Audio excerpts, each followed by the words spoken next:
ये कुछ ऑब्जेक्टिव देखे हैं इसका। कल वाले सवाल में कुछ पूछना है क्या? पूछना है? हाँ तो बनवा लीजिए ना, बोलिए, क्वेश्चन कीजिए।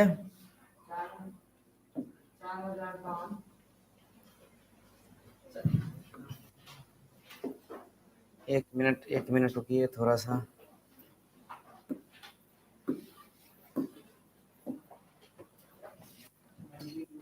हाँ क्या था सवाल आपका जी में? 4052, 12,576 है ना था? आइए इसमें देख बताइए, ए का मान कितना हो जाएगा? 12,576 और बी का मान 4052। अब क्या लगाएंगे? यूक्लिड विभाजन लेमा यानी प्रमेय से क्या जानते हैं? दो पूर्णांक ए और बी दिया गया है तो हम क्या जानते हैं? ए बराबर बी क्यू प्लस आर, नहीं ना जानते हैं? इंप्लाइज करता है। अब हम यहाँ से क्या बोले थे आपको? डिवाइड करना सिखाए थे ना। यहाँ हम क्या करेंगे कि 4052 को डिवाइड करेंगे 12,576 में। 3 बार में लगाइए। 5 दूनी 3 दूनी 6 हो जाएगा, 5 दूनी 10, 4 3 12, सही है ना? ये 0 7, 5 में से 1 घटेगा 4, 470। 5 3 यहाँ मिस्टेक है, 1 मिनट।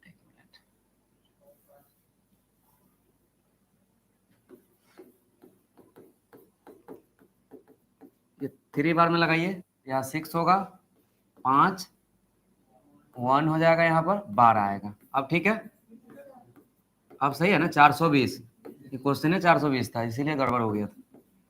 आई 4052 अब कितना बार में लगा दें? 9 बार में लगाइए। ये 0 हो जाएगा, 18 8 1 9 चौक 36 1 37 180, 2 15 में 60 घटेगा 7, ये 9 में से 7 घटेगा 2, ठीक है ना? 272। पहले 1 मिनट, अगला स्टेप लिखते जाइए। ए का मान बताइए 12,576, लिखते जाइए 12,576 इक्वल टू बी का मान 4052 गुने क्यू का मान 3 प्लस आर का मान 420। समझिएगा। अब यहाँ पर आगे बोलिए, आप बीच में कौन है? अब 4052 तो ये आ जाएगा यहाँ पर। इधर बी का मान 420 गुने क्यू का मान 9, उसके बाद प्लस, हो गया आंसर? Yes sir. क्या और आगे बढ़ेगा? बढ़ाइए। 420 के बार में लगेगा? एक बार में 272, 8 बचेगा 4 48 और 1 148, 148 बचेगा। बताइए कितना लिखे? 420 बराबर 272 गुना 1 प्लस 148। उसके बाद बताइए अगला स्टेप यहाँ कर दे। 272 एक बार में ही लगेगा, कितना? 148, 12 में से 8 घटेगा 4, 6 में से 4 गया तो 2, कितना बचा? 24। लिखिए, कितना लिख दे? 272 बराबर 100 गुने 1 प्लस 24। नेक्स्ट स्टेप 24 है, 124 होगा ना? हाँ तो 124 लिखिए। उसके बाद बताइए 124 में किससे डिवाइड करेंगे? 100, एक बार में लगेगा 124, 8 में से 4 घटेगा 4, 4 में से 2 गया तो 2। अब कितना आया? 24। 148 इक्वल टू 124 गुने कितना? 1 प्लस कितना? 24। अब थोड़ा हम इधर कर लेते हैं। 24 है, इसमें कितना डिवाइड करना है? 124 को डिवाइड कीजिए 24 से, कितना बार में आएगा? 5 बार में 120, 4 हो जाएगा, ये कट जाएगा। बताइए स्टेप बताइए। 124 बराबर कितना? 24 गुने 5 प्लस कितना? 4। इंप्लाइज करता है 4 से। अब यहाँ 24 लगाइए, कितना बार में लगेगा? 6 बार में लगेगा, कट जाएगा। तो 24 इक्वल टू 4 गुने 6 प्लस कितना? 0। लिखिए, चूंकि आर बराबर कितना आ गया? 0, इसीलिए HCF कितना हो जाएगा? 4। बी का वैल्यू HCF होता है ना, तो पढ़िए A equal to B Q plus R. समझ में आया बात कि नहीं? ये सवाल महत्वपूर्ण है एग्जाम के लिए, ध्यान रखना। अब बना लेंगे घर पे कि नहीं बनेगा? बन जाएगा ना? आगे बढ़ जाए? नहीं बनेगा, वीडियो वहां पॉज करके अपना उतार लेंगे, ठीक है? चलिए हम आगे देखते हैं। अब हम कुछ इसका ऑब्जेक्टिव प्रश्न को देख लेते हैं। सबसे पहला जो है आपका,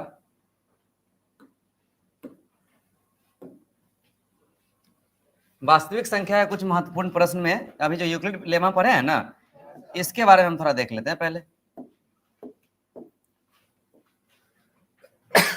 लिखा गया है कि भाग lemma a equal to B Q plus R में आर का मान कितना है 0, कब होगा? ये कंडीशन आपसे पूछ रहा है। In the division lemma a equal to B Q plus R जहां r equal to 0 will be when. मतलब ये जो यूक्लिड का जो लेमा है उसमें r का वैल्यू कितना है 0, कब होगा? यही ना बात है। आपका आंसर लिखा गया है कि a 0 होगा तो 0 हो जाएगा r, ए बी को विभाजित करेगा यानी डिविजिबल होगा, ए जो है बी को डिविजिबल कर देगा, बी जो है ए को विभाजित करेगा। तो हम एक छोटा सा एग्जांपल लेते हैं। मान लीजिए कि आपको हम बोले कि 3 और 5 का हमको एचसीएफ पता करना है, या इसमें आप ऐसा हम बोल दिए कि आप इसमें लेमा लगाइए। तो लेमा लगाने के लिए आप बताइए ए का मान कौन होगा आपका 5, बी का मान 3, यही ना लगाओगे। ए बराबर होता क्या है B Q plus R, implies करता है ए का मान बताइए 5, ये इसको मान लो कि 6 कर लेते हैं।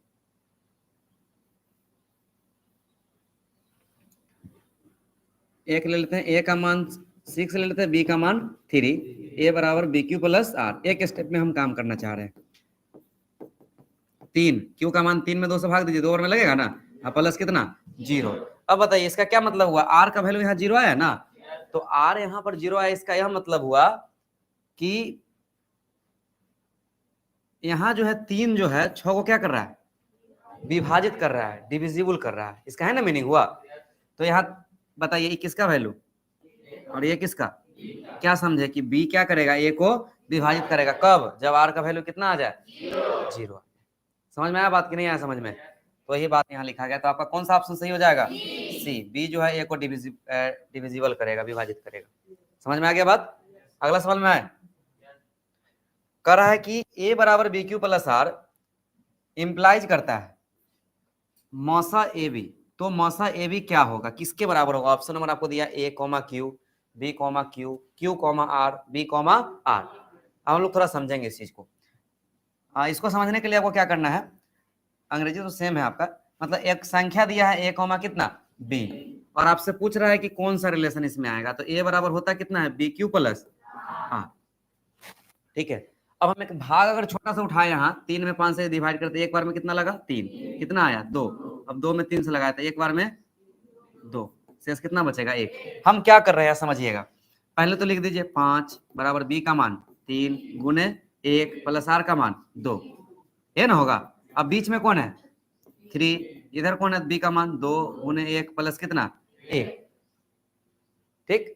अब बताइए हो रहा है स्टेप बाय स्टेप कि ये जो b का वैल्यू, ये जो है यहाँ पर ये कौन है b, ये b किस में कन्वर्ट हो रहा है a में, और ये किसका वैल्यू है r, r किस में कन्वर्ट हो रहा है b। अब तो समझ में आ रहा है आपको। इसके ठीक उल्टा सोचिए, यदि a भी दे दिया हो, क्या दे दिया हो a और b, और हम आपसे पूछे कि a और b किस में कन्वर्ट हो रहा है, तो a किस में कन्वर्ट हो रहा है b में, और b किस में कन्वर्ट हो रहा है r। अब समझ में आया आपको कि नहीं आया समझ में? कि मेरा जो सवाल था कि HCF AB कितना के बराबर होगा, तो कितना के बराबर होगा BR, ठीक है। रिलेशन समझ में आया ना कि कैसे। अब मान लो कि हम आपको रिलेशन बता दें कि हाँ हम जो बताएं कि BR के क्या होगा बराबर होगा। अब थोड़ा देख लेते हैं कैसे भी। अब मान लीजिए कि हम आपको बोलेंगे कि अब यहाँ से है ना रिलेशन निकला कि किसी भी संख्या का आप HCF AB है तो ये बराबर होगा कितना के HCF किसके B कॉमा R के। निकाल के देख लेते हैं, एग्जाम्पल से ले लेते हैं। ये तो बता दिए कि ऐसा हुआ, नहीं बताया ना एग्जाम्पल से।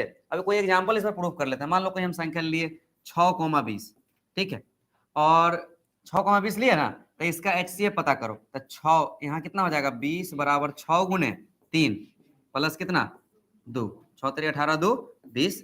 उसके बाद बताइए ये ले लिया संख्या, अब इससे हम एगो HCF निकालेंगे, ठीक। और एक HCF किससे निकालने वाले हैं B कॉमा R से। बताइए मैं B का वैल्यू बताइए था, एक स्टेप थोड़ा और कर लो ना, तो फिर कहिएगा कि वही सवाल हो गया। और नहीं तो चलिए ए में से स्टेप कीजिएगा। हाँ B का मान 6, R का मान 2। बताइए बी कॉमा आर ले लो, बी का मान कितना 6 कॉमा ए का आर का मान, इससे HCF निकालिए, इससे HCF निकालिए, डिफरेंट आएगा कि सेम आएगा? सेम आएगा। HCF देखो ना निकाल के, 6,20 का HCF आगे बढ़ोगे तो कितना आंसर आने वाला है? 2 आने वाला है। 6 और 20 का HCF कितना आया था? 2 अभी बनाया था ना, आप थोड़ा कल बनाया था ना प्रश्न। और ऐसा भी देखो 2 और 6 में HCF कितना आएगा? 2 आएगा। समझे कि नहीं समझे बात? तो अब तो क्लियर हो गया होगा कि HCF AB किसके बराबर होता है? HCF B comma R। कोई दिक्कत?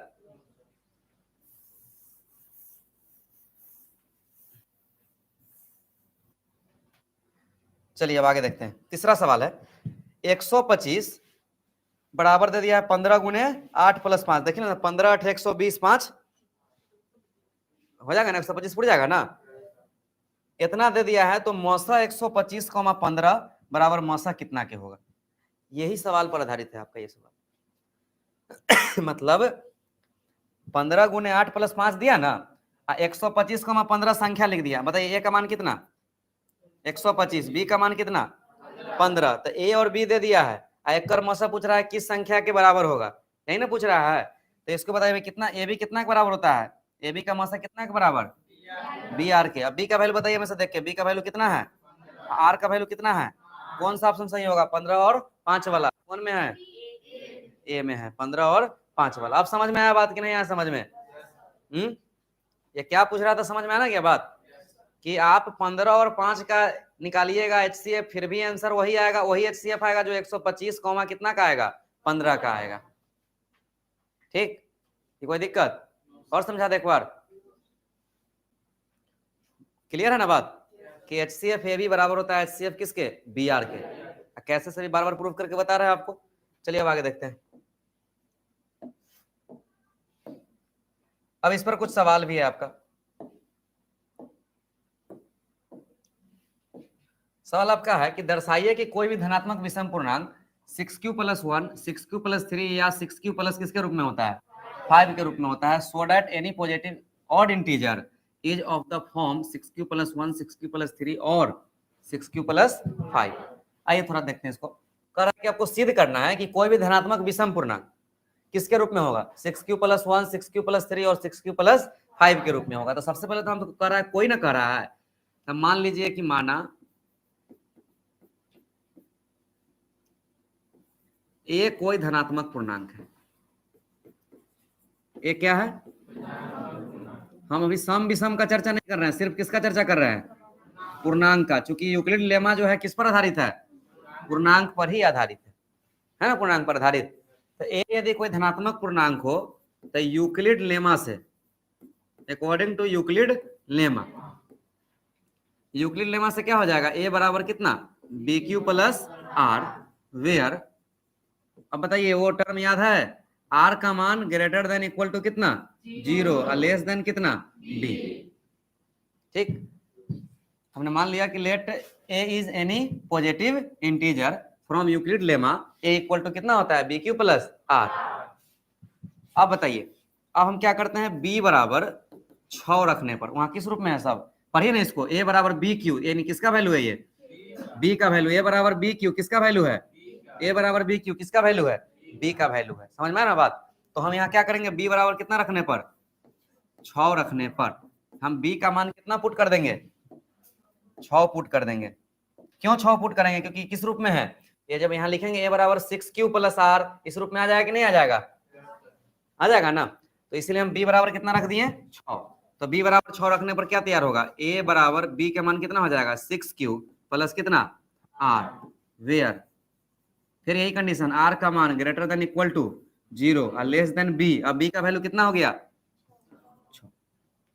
ठीक, अब बताइए b का मान है कितना? 6। अब हम लिखना चाहते हैं r का संभावित मान। कौन सा मान? यानी पॉसिबल वैल्यू हम लिखना चाहते हैं किसका? r का। कितना कितना होगा बताइए? r का सबसे मिनिमम वैल्यू कितना? 0 और 0 से बड़ा कितना? बड़ा 6 तक जाएगा क्या? कितना तक जाएगा? 5 तक, क्योंकि बराबर थोड़ी है, 6 के बराबर है। 6 से क्या है? r का मान छोटा है। ठीक है, लेस देन ना है, r इज लेस देन 6। तो हम यहाँ लिखेंगे r का कौन सा वैल्यू?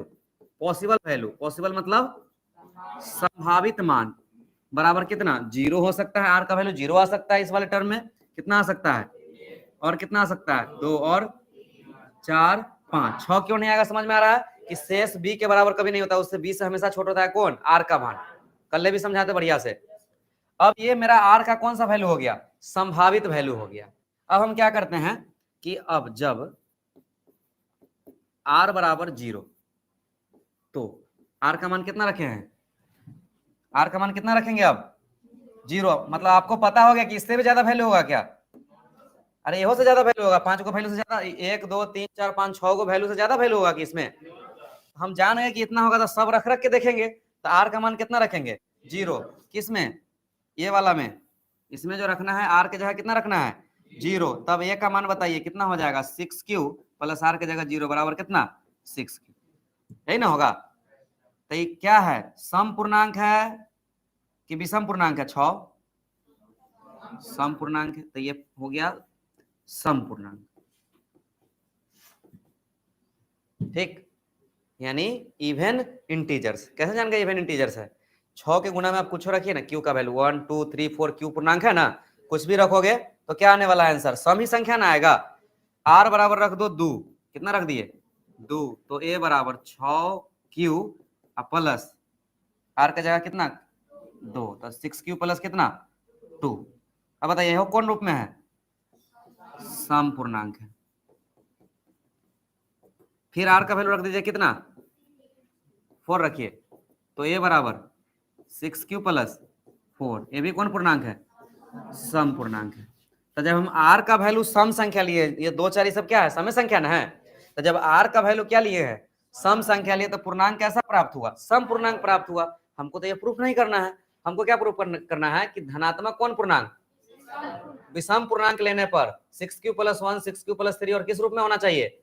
6q प्लस 5 के रूप में हमको ये ना निकालना है। तो अब आइए, जब r बराबर कितना ले ले? एक विषम संख्या है ना, तो a बराबर 6q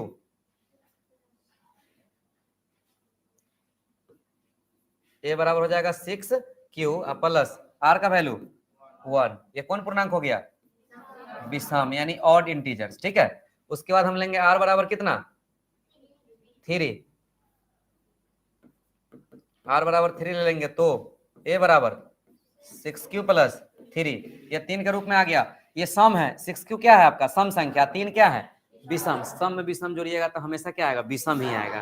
तो यह हो गया कौन पूर्णांक? विषम पूर्णांक। और r बराबर कितना ले लिए? 5 ले लेते हैं, तो a का मान 6q प्लस कितना? 5, कौन पूर्णांक? विषम पूर्णांक। तो हमसे सवाल कर रहा था कोई भी धनात्मक विषम पूर्णांक कितना के रूप में होता है, तो लिख दीजिए कि यहाँ से जो आया ना आपका प्रूफ, अतः कोई भी धनात्मक विषम पूर्णांक कौन कौन लिए हैं? 1 3 5, ऐसा पूर्णांक ही है ना, लेने पर कितना वैल्यू आया? सब का सब क्या आया? 6q प्लस 1 आया, 6q प्लस 3 आया और 6q प्लस 5 आया। यही लाइन नीचे लिख देना है कि अतः कोई भी धनात्मक विषम पूर्णांक किस रूप में होता है? 6q plus 1 6q plus 3 and 6q plus 5 के रूप का होता है। कैसे होता है समझा दिए ना? विषम रखने पर आया है, सम रखने पर आया है। यहाँ ये कह रहा है कि कोई भी धनात्मक सम पूर्णांक 6q प्लस 1 6q प्लस 3 या 6q प्लस 5 के रूप में, ऐसा कर रहा है।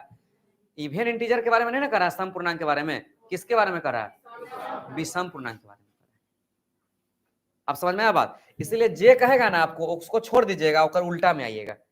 यहाँ विषम कहा था, पहले सम के निकाल दीजिएगा, तब किसका निकालिएगा? विषम का। नीचे से लिख दिया जाता है कोई भी धनात्मक विषम पूर्णांक किस रूप में होगा? 6q प्लस 1 6q प्लस 3 और 6q प्लस 5 के रूप में। फिर से समझ लेते हैं, इस वाले प्रश्न को जब भी बनाएंगे तो जो भी कहेगा मान लेंगे कि मान लिया कि ये कोई धनात्मक पूर्णांक है, ठीक है, और जिसमें a बराबर क्या हो जाएगा? bq plus r। और ये कंडीशन तो आपको याद है कि r is greater than equal to 0 और लेस देन कितना? b का मान यहाँ जो रूप में रहेगा वहां रख दीजिए। पढ़ते ही आपको पता चल जाएगा a बराबर bq पढ़ा रहा ना, तो b का मान कितना? तो a बराबर हो जाएगा 6q प्लस r, जहां सेम कंडीशन, अब b का वैल्यू पता हो गया कितना है? 6 है। r का संभावित मान 6 से कम तो कितना हो जाएगा? 0 1 2 3 4 और 5। तो यहाँ जब r बराबर रख देंगे 0 तो a का मान हो जाएगा 6q और r का जगह कितना आ जाएगा? बराबर कितना हो गया? 6q कौन पूर्णांक? r का मान 2, 6q प्लस 2 कौन पूर्णांक? सम पूर्णांक। r बराबर 4, a बराबर 6q प्लस 4 कौन सा पूर्णांक? सम पूर्णांक। तो इस सम का मतलब है, तो ये सम संख्या रखने पर ना आया है। अब विषम रखिए, ऑड नंबर रखिए, r बराबर 1 तो विषम आया कि नहीं आया? r बराबर 3 रखिए, विषम आया कि नहीं आया? r बराबर 5 रखे, विषम आया कि नहीं आया? तो आपसे वही ना पूछ रहा है कि धनात्मक विषम यदि पूर्णांक लें तो इस रूप के है कि नहीं है। तो लिख देंगे क्या होता है, धनात्मक विषम पूर्णांक लेने पर 6q + 1, 6q + 3 और 6q + 5 के रूप का होता है। बोलिए समझ में आया कि नहीं आया? कि कोई दिक्कत इसमें? इसको जल्दी जल्दी उतार लीजिए आप लोग, फास्ट।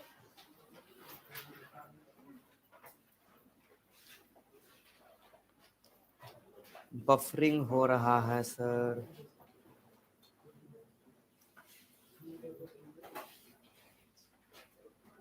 क्वालिटी नहीं आ रहा है।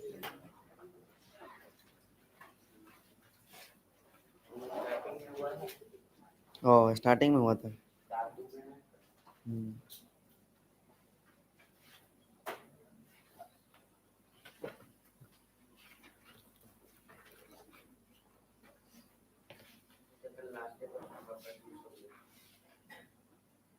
जल्दी उतारेगा।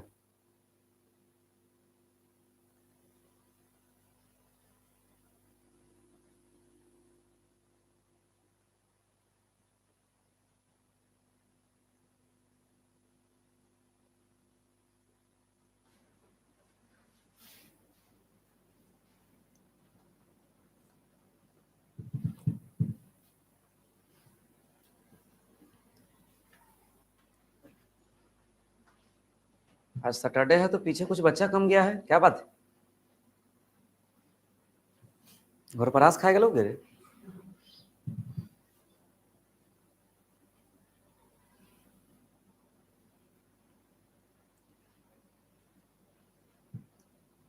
परेशानी होगा आपको, आप वीडियो फिर से देख लेंगे, उसको वीडियो में देखिएगा, सब बात समझ में आएगा आपको। देर से है, कितना देर से उससे मतलब नहीं रखिए, समझने से मतलब रखिए।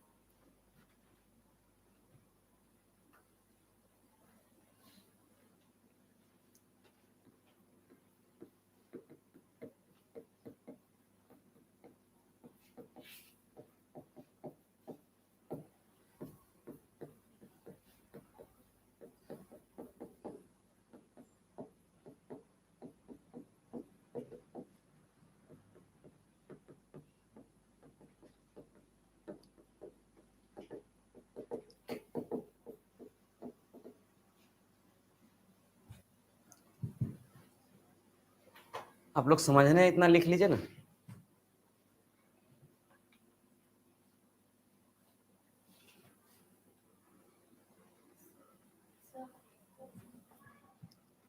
कौन सा? ये r का संभावित मान, the possible value of r।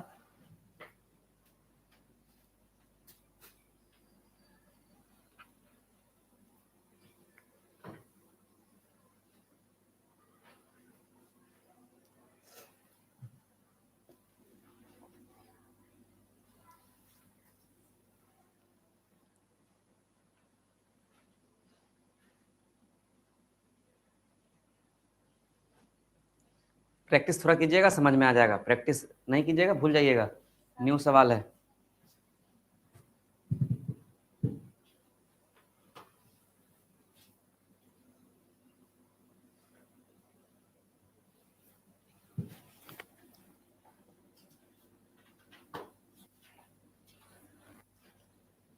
अभी आप इधर ही लिख रहे हैं,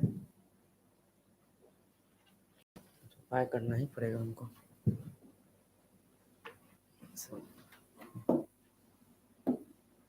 लो मिट भी गया, चल ठीक है, भले मिट गया, उसे बहुत लेट पहले।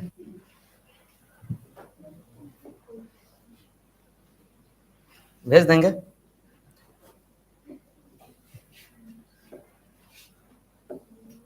दूसरा सवाल है आपका, दर्शाइए कि धनात्मक विषम पूर्णांक 4q + 1 या 4q + 3 के रूप का होता है। बन जाएगा ना? सेम है। कैसे बनाएंगे बताइए? सबसे पहले मान लेंगे let A is any integers. पहले तो कोई मान लीजिए कि धनात्मक पूर्णांक है, हाँ पॉजिटिव इंटीजर्स। उसके बाद लिखेंगे यूक्लिड लेमा से, ठीक है, यूक्लिड लेमा से क्या जानते हैं, ए = bq + r। लिख देंगे where r is greater than equal to 0 less than b। b equal to कितना पुट करेंगे बताइए? 4 पुट करेंगे, ठीक है। और 4 रखने के बाद क्या करेंगे, इसमें r का वैल्यू कितना आएगा, 0 1 2 3, ये तक ना आएगा, तो 0 1 2 3 अपना रख देना है। और r का वैल्यू पहले रख दीजिए, कौन हमको क्या प्रूफ करना है, विषम ना, तो सम वाला पहले रख दीजिए, 0 और 2 रख दीजिए, तो उससे आएगा कहीं आंसर नहीं। उसके बाद क्या रखेंगे, ऑड वाला, विषम वाला, तो विषम वाला रखेंगे 1 रखिएगा अपने 1 आ जाएगा, 3 रखिएगा अपने 3 आ जाएगा। समझ में आया ना बात। अब अगला सवाल देखिए, नेक्स्ट सवाल हम थोड़ा सा आपको हिंट कर देंगे, आपको बनाना तो खुद है। अगला सवाल है आपका, यूक्लिड लेमा से दर्शाइए किसी भी धनात्मक पूर्णांक का जो वर्ग होता है, स्क्वायर जो होता है किसी पूर्णांक m के लिए 3m प्लस 1 का रूप का होता है।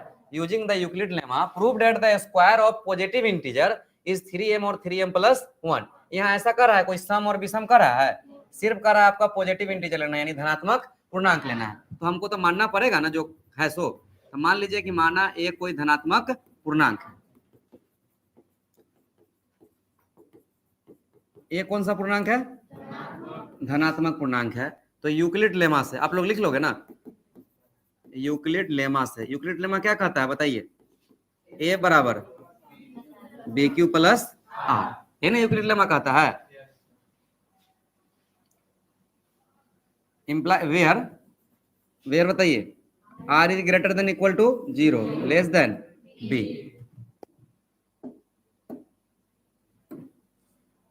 बी बराबर कितना रख दें, 6 या 4, वहां से देख के बोलना है, बी बराबर कितना रखे, 6, 4 ना रखाएगा। यहाँ से देखिए ना किस रूप का है, 4 के रूप का है कि 3 का रूप का है, 3 का रूप का है। तो हमको कितना रखना पड़ेगा, जब 3 का रूप का है वहां तो 3 नहीं रखना पड़ेगा, तो यहाँ रख दीजिए बी बराबर कितना, 3 रखने पर। तो 3 जब रखिएगा बी का वैल्यू तो कितना आ जाएगा, ए बराबर 3q plus R, where R का value greater than equal to कितना, 0 लेस देन बी का वैल्यू 3।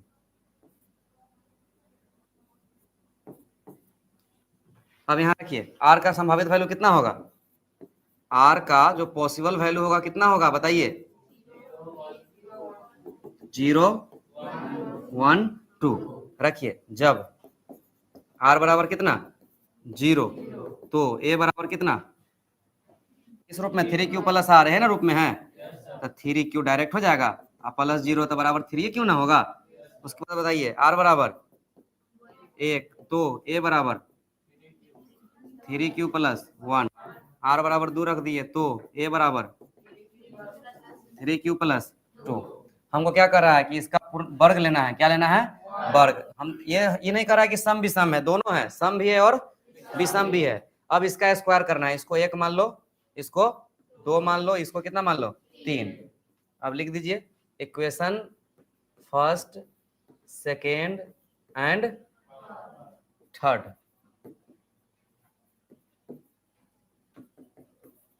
का वर्ग करने पर, वर्ग दोनों तरफ करने से वैल्यू में कोई परिवर्तन होगा, कोई परिवर्तन नहीं होता है, ठीक है।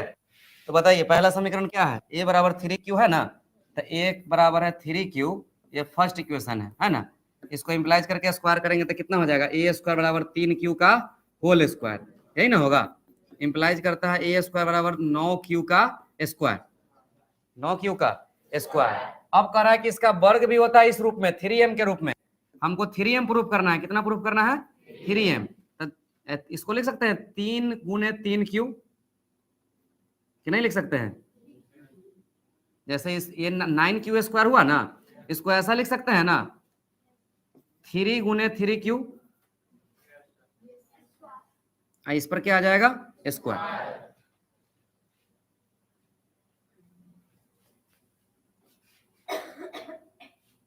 अब इसके बाद हम क्या करेंगे कि a स्क्वायर रहने दीजिए, 3 रहेगा, और कह रहा है कि जो धनात्मक पूर्णांक का जो वर्ग आएगा, धनात्मक पूर्णांक मेरा क्या है, q है ना, q का जो वर्ग है किस रूप में रहेगा, किसके लिए लिखना है, m के लिए। तो q स्क्वायर का जगह कितना रखा जाएगा, m, कितना रखा जाएगा, m। तो किस रूप में हो गया, 3m के रूप में हो गया ना। इसी प्रकार आपको रखना पड़ेगा, फिर किसका स्क्वायर करना पड़ेगा, 2 का रखना पड़ेगा, फिर किसका रखना पड़ेगा, 3 का रखना पड़ेगा। टाइम आपका शायद मैथ का समाप्त होने वाला है, बहुत टाइम हो गया मैथ के लिए। हम आपको कल ये वाला क्वेश्चन को फिर से थोड़ा सा बता देंगे और आगे बढ़ेंगे, ठीक। आपको एक सवाल मिला है ना आज, उसको करना है आपको। कौन सा सवाल मिला? 2 नंबर और 1 तो बोले थे बनाने के लिए ना।